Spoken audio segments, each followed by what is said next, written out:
Muy buenos días, queridos seguidores, oidores, miradores de la Comuna de la Palabra. Nuevamente, como cada semana lo hacemos, realizamos un programa para tratar de compartir con ustedes una serie de reflexiones, análisis e ideas sobre diversos aspectos que en nuestra vida profesional, cotidiana, política, social, ocurren cotidianamente.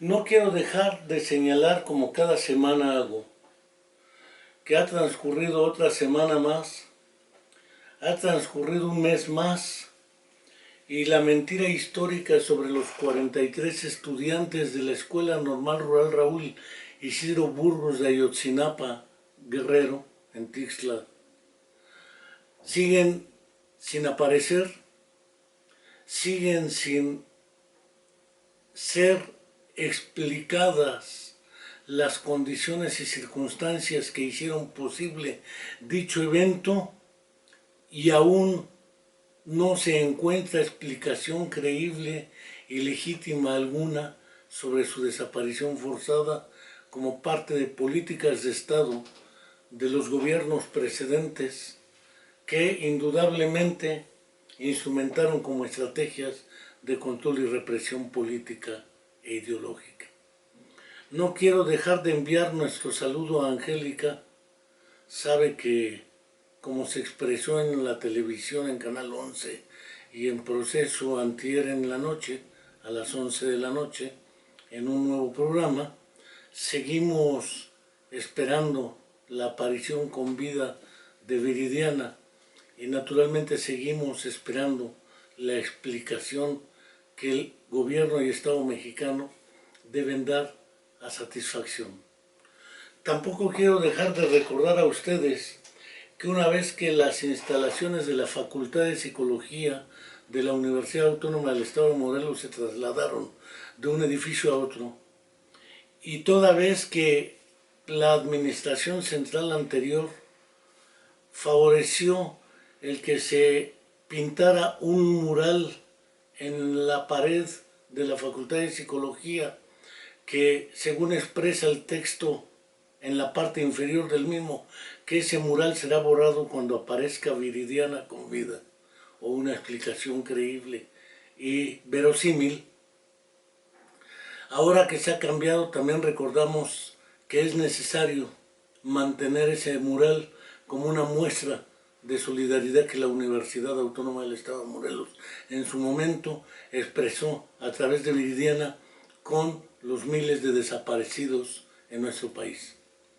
El día de hoy, como lo anunciamos en nuestra página de Facebook, voy a tratar, por una decisión estrictamente personal, en virtud de que en el muro del doctor Gerardo Ortiz Moncada, alias el doctor Tatú, o alias Tatú para los amigos, sí, un artículo sobre la importancia de las historias de vida, no solo en la investigación científica, no solo en la literatura, sino también en la práctica de quienes se aproximan a la salud mental o en general a la salud, y por ello diría en las prácticas de la actividad clínica. La historia de vida naturalmente tiene un antecedente histórico, que es la biografía, y más tarde se adenda a esta la autobiografía. Debo decirles, por ejemplo, que entre 1960 y 1970, Editorial Novaro, una editorial que sacaba cómics de cosas rosas como Archie, como Periquita, también sacaba una cosa que se llamaba Vidas Ejemplares. Debo recordar a ustedes que entre 1960 y 1970 no existían aún los famosos modelos de atención a las personas con discapacidad. Hablo que el modelo clínico, que el modelo asistencial, no existían modelos. Y lo digo con conocimiento de causa porque yo viví internado en un centro de asistencia para menores abandonados y con discapacidad hoy. En ese tiempo éramos los impedidos, o éramos los inválidos, o éramos simple y llanamente los enfermos. No había modelos, pero ahí con las monjitas nos acercaban 3 cómics. Bueno, eran 4 los que Editorial Novarro nos donaba para entretener a los niños y niñas que estábamos internados ahí, entre ciegos, sordos, deficientes mentales, paralíticos cerebrales, autistas, que convivíamos, al decir de Torcuato Luca di Tena, aunque él se refería a la institucionalización psiquiátrica, en su libro famoso Los renglones torcidos de Dios, que después se hizo una película mexicana, curiosamente con Lucía Méndez, uno de los famosos rostros del 70, Lucía Méndez, y sale en esa película de Los renglones torcidos de Dios. Era algo similar, Los renglones torcidos de Dios, estábamos en ese internado. Nos llevaban un cuentito que se llamaba Vidas Ejemplares. Ahí conocí la vida, por ejemplo, de Teresa Dávila, por ejemplo, alias Santa Teresa del Niño Jesús. Conocí la vida de Francisco de Asís, conocí la vida de Ignacio de Loyola, conocí la vida de San Lázaro, aquel que fue a trabajar con leprosos en los leprosarios y naturalmente murió de lepra. Ahí conocí vidas de personajes que formaron parte de la religión católica, cristiana, apostólica y romana. A través de esos cómics pude conocer la vida de esos personajes y darme cuenta de que más allá de las fantásticas ideas que nos cuentan algunos biógrafos sobre ciertos personajes, eran unos seres humanos con ciertas particularidades. Conocí la vida, por ejemplo, de Martín de Porres, alias San Martín de Porres, que su única función era barrer una iglesia en Lima, en Perú. Y curiosamente después supe que algunos consideraban que en realidad era un personaje con autismo. Incluso en las florecillas de San Francisco de Asís viene otro personaje que también tenía autismo, por la forma de explicar el comportamiento que Francisco de Asís imprime en sus historias, las florecillas de San Francisco. Debo decir a ustedes también que por esa época el primer libro que leí, y yo sí lo leí no como Enrique Peña Nieto, fue la Biblia, de los primerititos, y de los primeros que leí fueron los Evangelios, y probablemente el que más me impactó fue la versión según San Lucas, que después Vicente Leñero hizo una versión a la mexicana que se conoció como el Evangelio de Lucas Gavilán. Más tarde se hizo una obra de teatro con esta obra del Evangelio de Lucas Gavilán, pero a mí me impresionaba mucho la narración de la vida de un personaje que no tiene infancia, porque de pronto nace, huye porque está la amenaza pendiendo sobre ellos, a Egipto, y después ya aparece hasta los 12 años con los doctores de la ley de Dios discutiendo, es decir, ¿qué pasó de 0 a 12 años? ¿Quién sabe? Pero aparece ya un Jesús adolescente, y de los 12 a los otra vez casi 23 años, no se vuelve a saber de Jesús hasta que ya aparece en sus prácticas cotidianas y la integración del grupo con los 12 apóstoles. Pero me parecía interesante que en esa época yo debo haber tenido entre 12 y, bueno, entre 5 y 12, 13 años, cuando empecé a leer estas cosas. También me impresionó que nos llegaba un cuentito que se llamaba Fantomas, un personaje curioso, un ladrón de arte muy culto, que tenía puras chicas hermosas, todas con nombre de signo del zodiaco, Aries, Capricornio, Piscis, etc. Unas muchachonas que le dibujaban hermosas ellas, según el cómic. Nos llegaba curiosamente Calimán, el hombre increíble, no el que representaba a Luis Manuel Pelayo en la RCN, la que le gusta a usted, sino Calimán, ese que era galante con las mujeres, tierno con los niños e implacable con los malvados. Y un Solín que nunca dejaba de ser niño a lo largo de todos los años que leía Calimán, y Calimán no crecía. Siempre era Calimán. Leímos también una serie de vidas y biografías que nos fueron poco a poco marcando, además de las vidas propias de quienes estábamos ahí. La vida de Andrés, hemipléjico, que estudiaba psicología. Él, en el seminario del Altillo, durante muchos años, se dedicó a restaurar e encuadernar los libros viejos que se tenían en la biblioteca del seminario del Altillo. Él escuchaba música clásica y era un excelente amante del vino. Quizás fue uno de los que más influyó en mi vida para elegir la carrera de psicología. Él estudiaba psicología en la UNM, entonces Facultad de Filosofía y Letras, la carrera de psicología. Ahí también estaba Roberto, otro personaje que acabó siendo contador de la enciclopedia Grolier, Dina Ugarte Martínez, que también era contadora, Leonor Tolentino Rodríguez, que después se casó con otro colega, gente que trabajaba en el Instituto Mexicano de Rehabilitación haciendo aparatos ortopédicos, sillas de ruedas, muletas y fábricas de radio. Tenían una fábrica de radio para coches Motorola. Hicieron su sindicato 1 de mayo y como tal en 1977 los reprimieron los golpeadores y granaderos, pese a que todos eran amputados, con secuelas de polio, osteomielitis, etc. No hubo piedad y los golpearon y les desbarataron el sindicato y los corrieron del trabajo. Naturalmente para la represión no existen diferencias, lo hemos visto hoy en Chile. Es decir, parece ser que a lo largo de la vuelta del tiempo hemos ido perdiendo la sensibilidad de reconocer que ante nosotros como profesionales de la salud mental, seamos psicólogos, psiquiatras, neurólogos, médicos, pediatras, no tenemos una enfermedad enfrente. No tenemos, como ahora dicen pomposamente, una serie de evidencias en la medicina basada en evidencias, la psicología basada en evidencias, la formación profesional demostrada en evidencias. Entre más papeles y evidencias haya, parece ser que hay mayor certeza y mayor verdad, cosa que indudablemente es inadmisible y terriblemente discutible.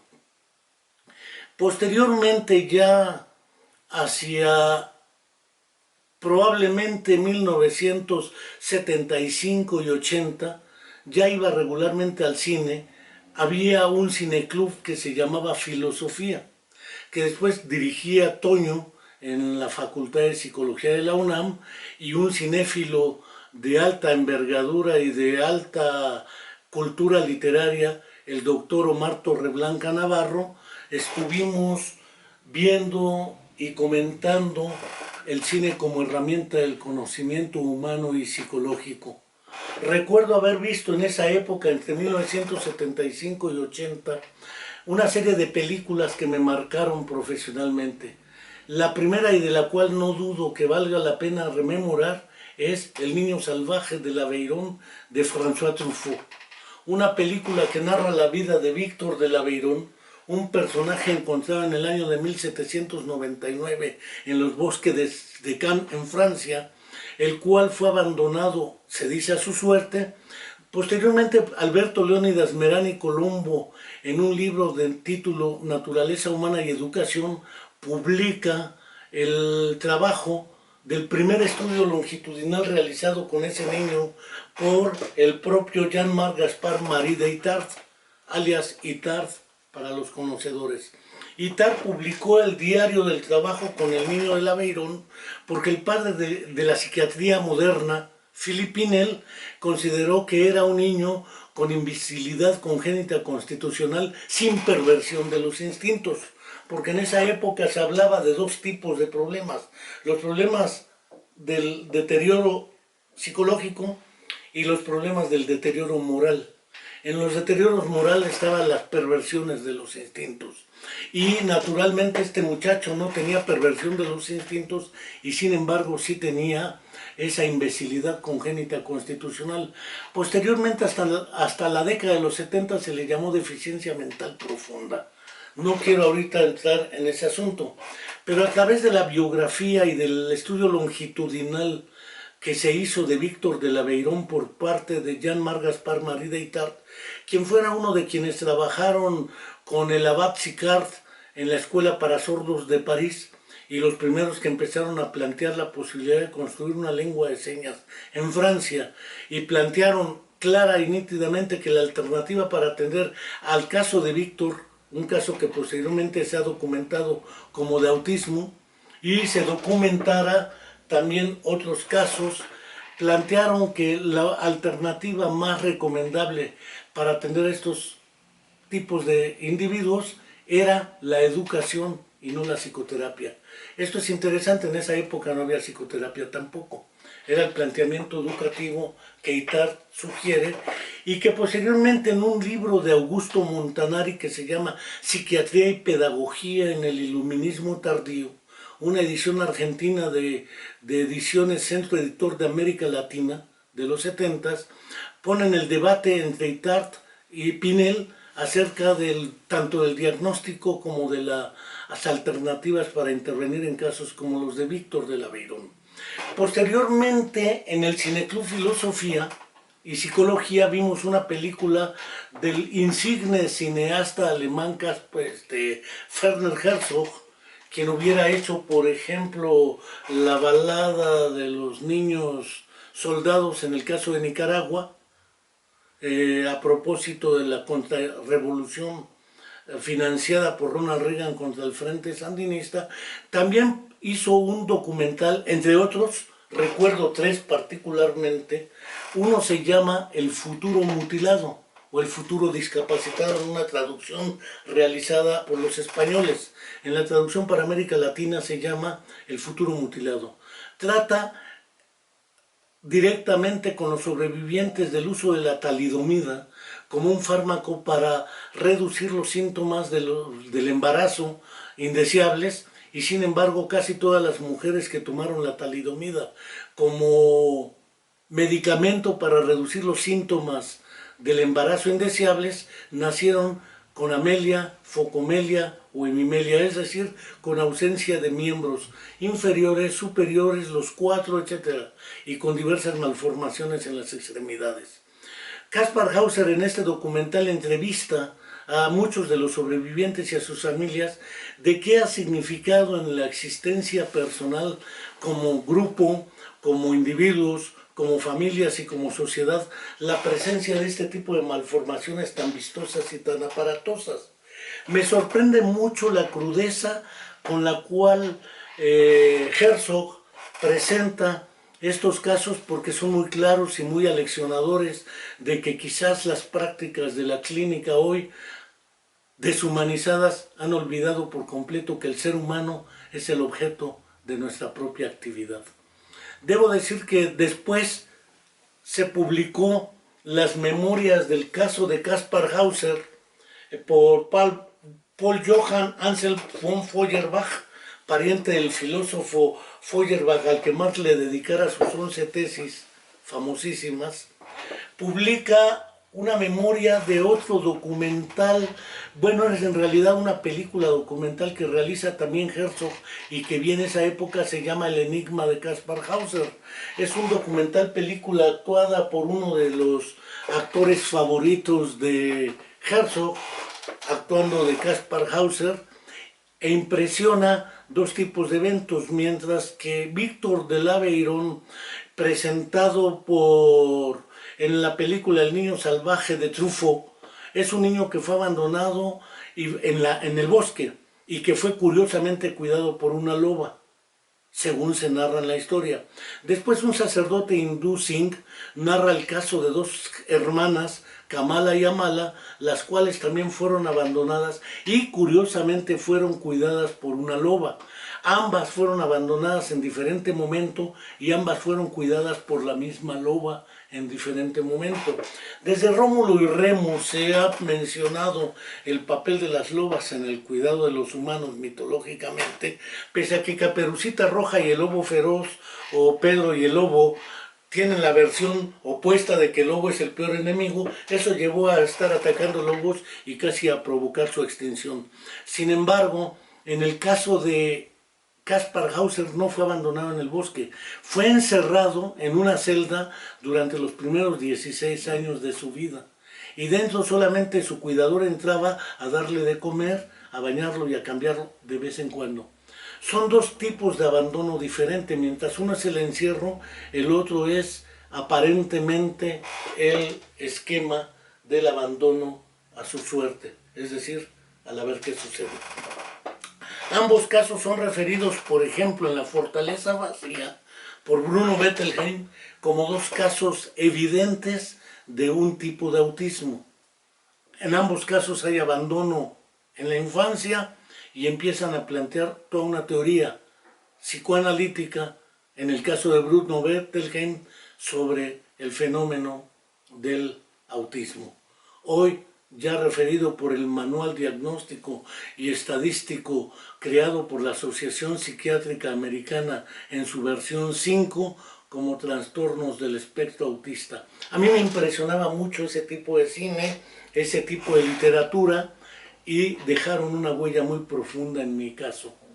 Posteriormente el mismo Herzog elabora un documental intitulado, los tres documentales, debo decirlos, vi entre 1975 y 1980, tanto en el Club Filosofía de Cine como en el cine de la Facultad de Psicología que dirigía en ambos casos Toño. Popularmente, quien quiera saber esto puede buscarlo en la Facultad de Psicología de la UNAM Toño, o puede buscar al doctor Omar Torreblanca Navarro y en una entrevista recuperar esta información. Yo aquí acudo a mi patológica memoria para referir estas cuestiones. Sin embargo, Herzog todavía elabora un documental que me dejó impresionado. El documental se intitula El país del silencio y la oscuridad. Empieza narrando un caso, un único caso, el caso de Fini Straubinger, una mujer que entre los 10 y los 16 años por un traumatismo de cráneo progresivamente pierde la visión y la audición, es decir, se queda ciega y sorda. Después de permanecer casi 30 años de su vida en una cama encerrada en su casa, con una depresión evidentemente comprensible, y desorientada en espacio y tiempo, pues los sistemas visual y auditivo permiten ello, se recupera y se dedica todo un periodo a buscar los procesos de inclusión, organización y atención de las personas sordiciegas y su incorporación a la vida social, cultural y política de su época. Sigue toda esta trayectoria de Fini Straubinger Herzog y nos muestra cómo un personaje es capaz de tocarnos emocionalmente, pero sobre todo profesionalmente, para entender que siempre que tratamos personas en estas circunstancias nos permiten conocer los lados que regularmente el sol no ilumina. Punto de condiciones que permitieron la superación de las dificultades que se enfrentaban en la vida, sea por la ceguera sordera congénitas o simultánea, pues en el país del silencio y la oscuridad, la segunda parte la dedica a los niños que nacieron ciegos y sordos y que pese a ello tuvieron que desarrollar sus competencias para incorporarse social y culturalmente. El futuro mutilado, donde las dificultades eran para el movimiento y la organización de la vida cotidiana, y los casos del Salvaje de L'Aveyron o Víctor de L'Aveyron y de Kaspar Hauser para desarrollarse pese a las limitaciones que tenían debidas a lo que después hasta la propia Lorna Wing en un trabajo refiere como casos típicos considerados de autismo. Creo que estas fueron las primeras versiones que me acercaron, aparte de la propia vida en el internado. Ya mencionaba a Andrés, ya mencionaba a Yolanda, ya mencionaba a Roberto, mencionaba a Tomás el ciego, que lo menciono en Historias de Vida y algo más, vale la pena empezar, para mí en ese entonces, a reconocer que los estudios longitudinales tenían un valor que los estudios transversales han despreciado. Históricamente se nos dice en las escuelas ahora que consigamos muestras bastante amplias para que puedan tener validez y confiabilidad. Entre más numerosos sean los datos, mejor. Ahí no hay personas, hay datos. Y el dato es eso, un dato, no un ser humano. No hay historia, no hay vida, no hay personaje. Sin embargo, en las clases, en las facultades y escuelas, nos dicen que nos enseñan a realizar historiales clínicos. Lo único que no hay en esas historias clínicas son historia y personaje. Hay datos, datos, datos y supuestos que pueden tener que ver con el personaje, con la persona y con la historia, pero que no son nunca ni el personaje, ni el ser humano, ni la historia. Procesos progresivos de objetivación de la información y de desaparición, voluntaria o no, del objeto de nuestra acción como psicólogos, como profesionales de la salud mental, como neuropsicólogos, como psiquiatras, etc. El ser humano deja de existir. Posteriormente debo reconocer la influencia en mí ya cuando era estudiante de la Facultad de Psicología. Ya me había interesado el autismo, la sordiceguera, la parálisis cerebral. Después conocí a la profesora Rosa González Navarro, a su hija Claudia, a Gaby Brimer y a un conjunto de personajes que por la parálisis cerebral no podían hacer ni tenían condiciones para enfrentar. Entonces fui entendiendo que la persona, que el ser humano, que el individuo eran el eje central de nuestra teoría. Posteriormente descubrí un libro, lo descubrió un amigo de cuyo nombre no puedo acordarme, algo insólito, que no recuerde yo el nombre de un personaje, y más amigo mío, descubrió un libro en la Lonja Librera, que estaba muy cerca de la UNAM, ciudad universitaria, que se llamaba en una versión castellana o al castellano, publicada en Buenos Aires, Argentina, El hombre con su mundo destrozado, una traducción realizada por Editorial Granica, probablemente en 1977 o 78, que en esa época tenía una avidez intelectual por conocer todo lo ruso soviético comunista, y ya nos habíamos acercado a través de Editorial La Pléyade a Lev Vygotsky y la primera versión que nos llegó al castellano de Pensamiento y Lenguaje. Ya nos habíamos acercado también a los trabajos de Rubinstein, Smirnov, Leontiev y otros a través de Editorial Grijalbo. Y ya nos habíamos acercado a Luria. Posteriormente nos acercamos a través de Editorial Fontanella con traducciones de José Toro Trayero o en el caso de Jordi Peña Casanova, que realizó otras traducciones. Este libro del hombre con su mundo destrozado, de Luria, nos narra una historia de un personaje sobreviviente de una herida de bala en la Segunda Guerra Mundial que le lesionó una porción importante del hemisferio izquierdo relacionada con la parte que permite la unión del lóbulo parietal, temporal y occipital. Este paciente de nombre Sasetsky tenía una serie de problemas de memoria, de lenguaje, aparte de dolor de cabeza, tenía una alexia, es decir, ya no podía leer, pero sí podía escribir, todo un proceso de recuperación, y en este libro sintetiza 20 años de trabajo con Sasetsky, no solo de diagnóstico y evaluación o de diseño de un instrumento que después Nils Christensen nos hizo llegar como el diagnóstico neuropsicológico de Luria, que no existe tal herramienta realizada por Luria.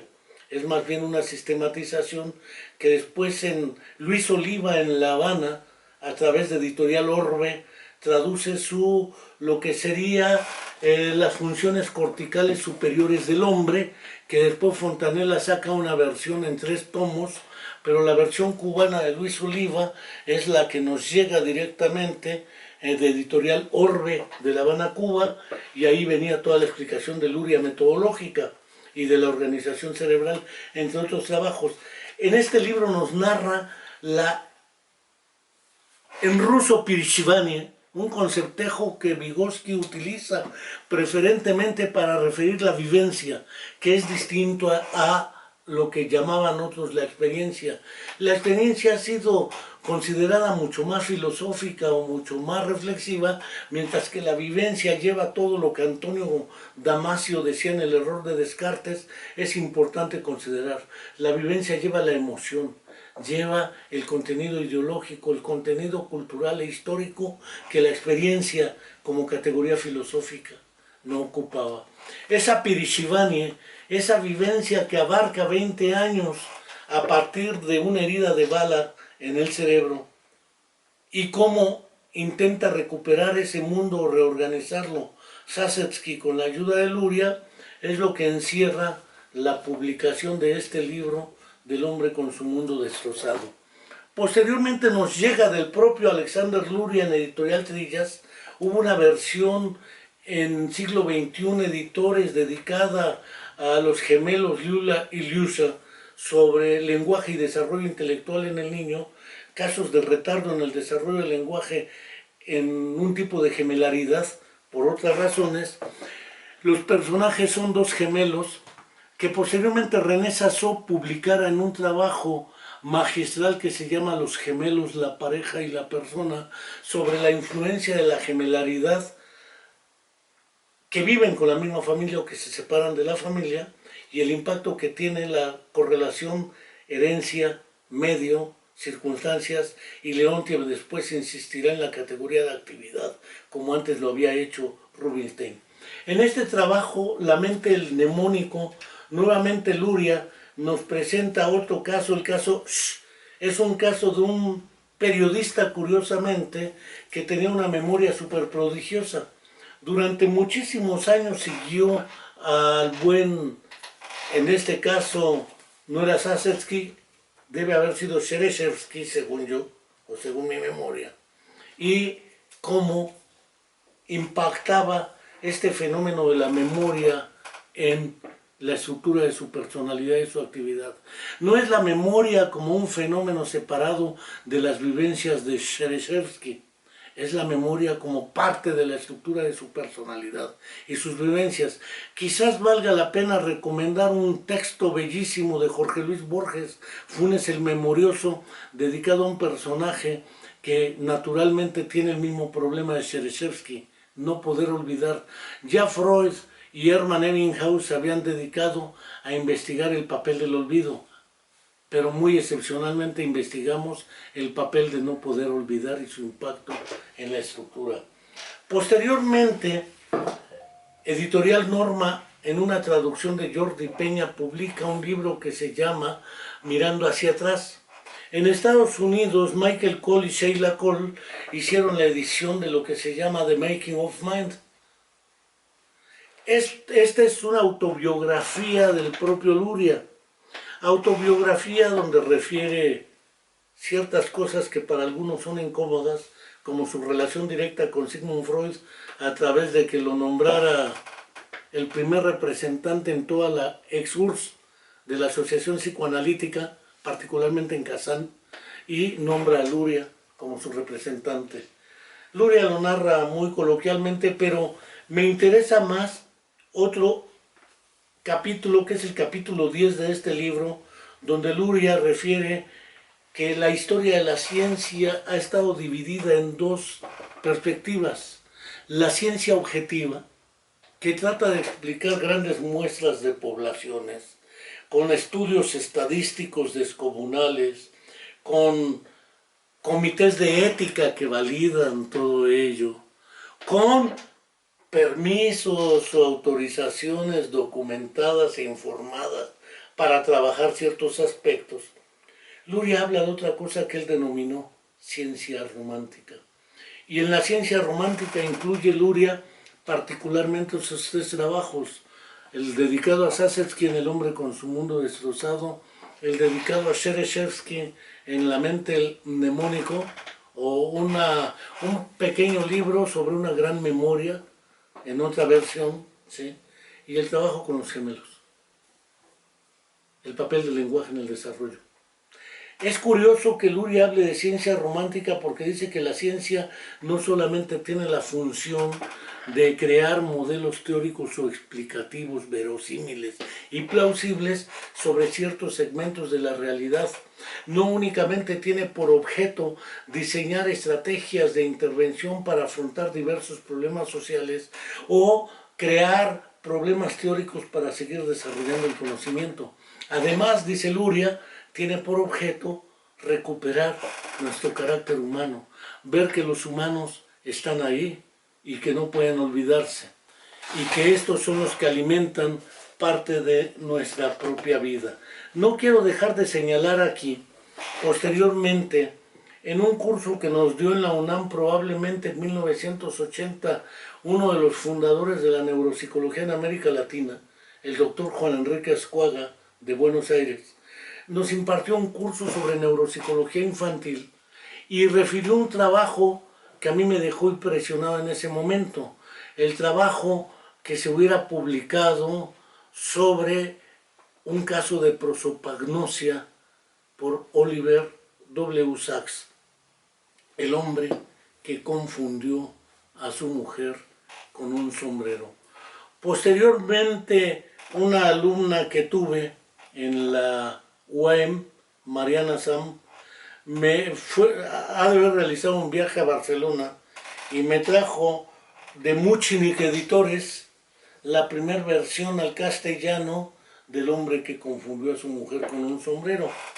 Lo curioso de este trabajo no son todos y cada uno de los casos que trae, que todos son historias de vida y de casos, como el hombre que confundió a su mujer con un sombrero, un caso de prosopagnosia, el marinero perdido, un caso de amnesia global por síndrome de Korsákov, la dama desencarnada o descarnada, un caso muy peculiar de pérdida de somatosensorialidad, el hombre que se cayó de la cama, problemas de pérdida de conciencia de qué partes del cuerpo nos pertenecen, manos para el caso de afasia y sordera, fantasmas a nivel vista a la derecha, el discurso del presidente Ray, el Tourette, la enfermedad de Cupido, etcétera, una serie de casos que trae, sin estadística, sin grandes muestras, son casos únicos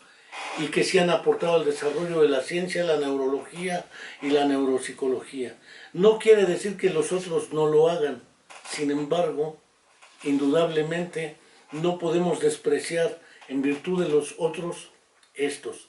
Debo señalar que el libro de Oliver Sacks en esta edición de Muchinic de Barcelona, España, tiene 3 introducciones. La introducción primera está dedicada a lo que él denomina pérdidas. Es decir, la neuropsicología para todo caso de pérdidas tiene prefijos como A, amnesia, afasia, agnosia, apraxia, calculia, etc. O disfasia, dispraxia, discalculia, etc. Pero nunca consideramos que existen otras posibilidades. Las posibilidades de los casos que se llaman los excesos, como el de Shereshevsky, como el de la migraña, como el de la epilepsia de Jackson, que los trata de una manera muy curiosa y en la introducción vuelve a plantear el esquema de los excesos que inusualmente se consideran. Y finalmente un tercer prólogo dedicado a lo que él llama el mundo de los simples, autismo y déficit intelectual, que también los hemos obviado en muchos casos. Todos los libros de Oliver Sacks están dedicados prácticamente a casos, historias de vida, porque son ejemplares no solo para el diagnóstico, no solo para la práctica clínica, sino también para el análisis y la reflexión teórica. Debo decir que en la introducción del libro general, Luria refiere este asunto que Luria señalaba como ciencia romántica, a diferencia de la ciencia objetiva, y que no existe contradicción insalvable alguna entre estas consideraciones de las famosas ciencia romántica o ciencia objetiva. Debo decir que ya hace algunos años una psiquiatra formada en la Universidad Patricio Lumumba en Moscú, Madi Fuerbringer Bermeo, con un grupo de colaboradores instrumentó esta técnica de la historia de vida y publicamos en la Benemérita Universidad Autónoma de Puebla un libro que se llama Historias de vida en la patología neuropsíquica. Este libro está organizado de manera tal que en vez de analizar los casos, Oliver Sacks los organiza por pérdidas, por excesos y por lo que sería los deficientes, autistas, etcétera, los simples, dijera él. Este libro está organizado en 3 niveles de análisis. El primer nivel de análisis, lo que en psicopatología algunos teóricos llamaron las reacciones de carácter y las reacciones patológicas, reacciones patocaracterológicas, dijera Madi Fuerbringer. Y en este libro se presentan una serie de historias, unas más cortas que otras, que nos permiten ejemplificar una serie de fenómenos psicopatológicos que se suelen encontrar.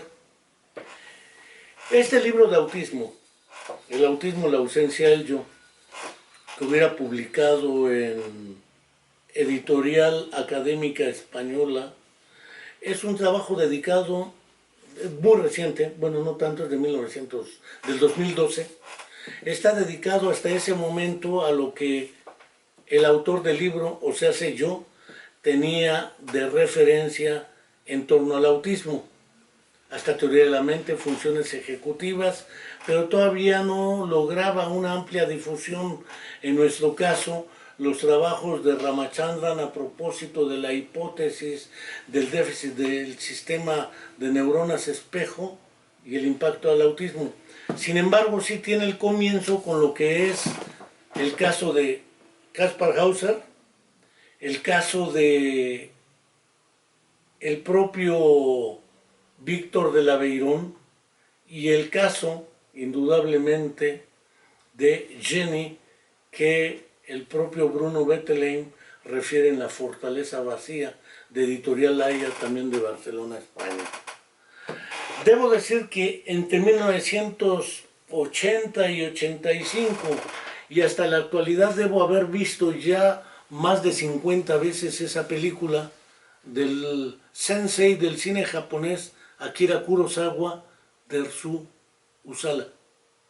Dersu Uzala es un personaje muy curioso porque no es un enfermo, no es un paciente, no es como los casos de Herzog.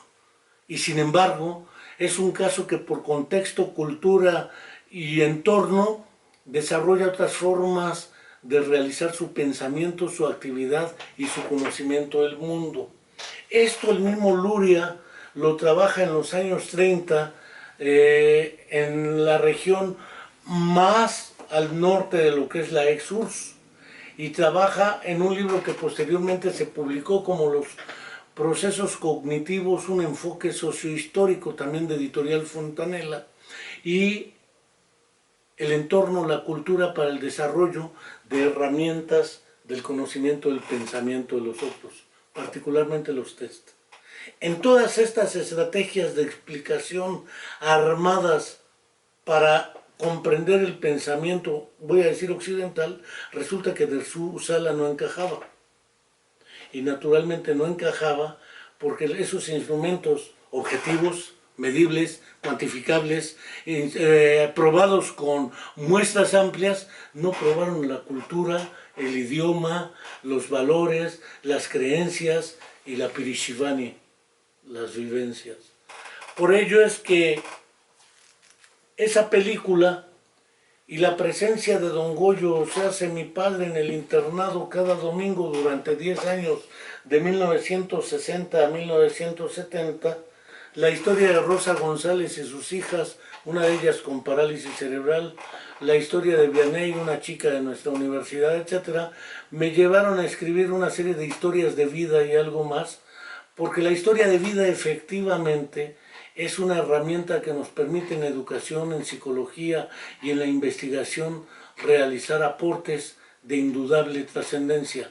Solamente quiero referir, para ir cerrando este largo monólogo, el trabajo de dos personajes. El uno de ellos es Leo Kanner, que con 11 casos modificó toda la psiquiatría infantil y puso en la esfera de la psiquiatría, después la neuropsicología y la neuropsiquiatría lo retoman, y la psicología también, y la educación, el autismo. Si a alguien le debemos este tipo de trabajos, es a un personaje como Leo Kanner, que en 1943 publicó un trabajo dedicado solo a 11 casos.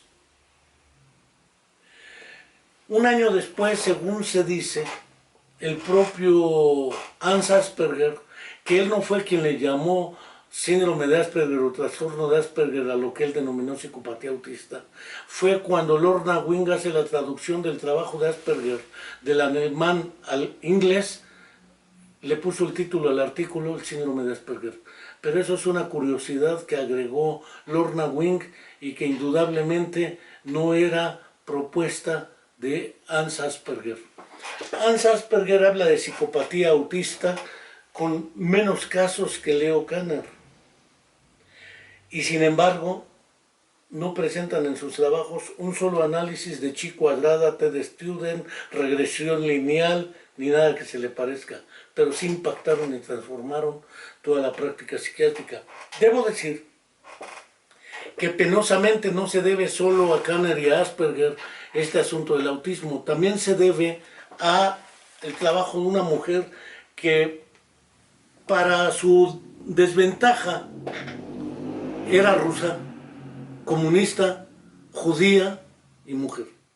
Y además personajes como las mujeres, como las judías, como las comunistas, por razones que no en este momento pretendo plantear.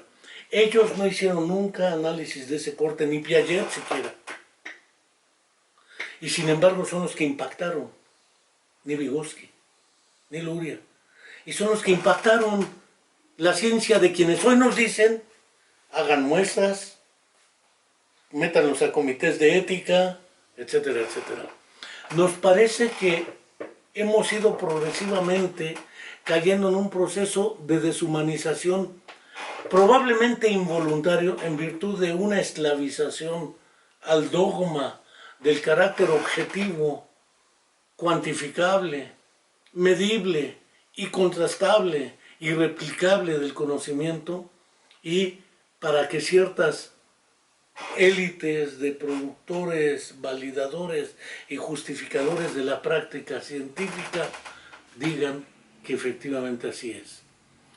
Considero que este libro que editó la Universidad Autónoma de Puebla, Historias de Vida, los que referí de Sachs, de Luria, o este de Historias de Vida y algo más, que se publicó por Fundación Cultural y su fondo editorial Buc Yachay en Huancayo, Perú, sin fines de lucro, de todos ellos los únicos libros que son conseguibles en realidad es el del autismo y el de Historias de Vida y algo más.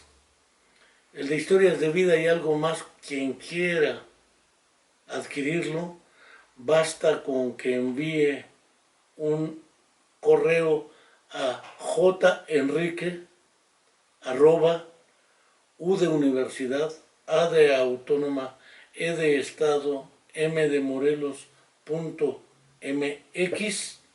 Nos ponemos de acuerdo y le acerco el libro hasta sus manos. Por hoy es lo que quería tratar, el asunto de las biografías y las historias de vida, porque en la práctica de la psicología, de la psiquiatría, de la neurología, de la pediatría, han estado olvidadas.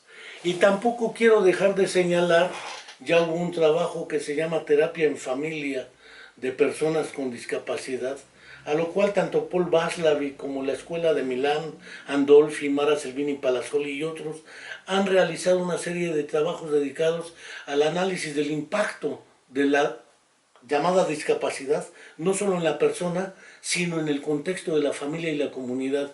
Creo que uno de los primeros en hacerlo fue un antipsiquiatra italiano de nombre Franco Basaglia, que no tiene que ver ni con los supuestos de Ronald Lang o David Cooper, ni con otros que en Estados Unidos se hicieron sumamente famosos.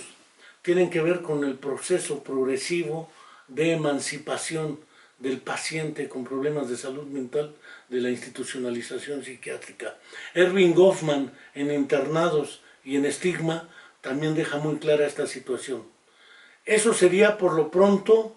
Muchas gracias, y la próxima tendremos al poeta Javier Cecilia Sardain para tratar de hablar sobre la violencia que hoy nos acomete y la situación que tiene que ver con la búsqueda de solución a estos problemas.